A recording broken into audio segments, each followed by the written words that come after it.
Hello বন্ধুরা, এই ভিডিওটি দেখুন। এই ভিডিওটি দেখার পর আপনার চোখ যেন পুরোই ছানা বড়া হয়ে যাবে।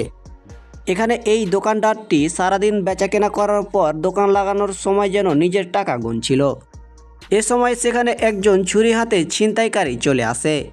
যে কোনো উপায়ে ভয় দেখিয়ে যেন দোকানদারের হাত থেকে টাকা ছিনতাই করতে চায় এই ছেলেটি। তবে দোকানদারও ছিল যেন নাছোড়বান্দা, কোনোভাবেই টাকা দিতে রাজি হচ্ছিল না ছেলেটিকে। পরবর্তীতে দোকানদারিকে ভয় দেখিয়ে যেন টাকা ছিনতাই করে নেয় ছিনতাইকারী। পরবর্তীতে দোকানদার বাইরে গিয়ে দোকানের শাটারটা লাগিয়ে যেন মানুষকে ডাকতে থাকে। এবার ছিনতাইকারী যেন পড়ে গিয়েছে মহাবিপদে, তবে দোকান থেকে বের হওয়ানোর মতো কোনোভাবেই চেষ্টা ছাড়েননি তিনি।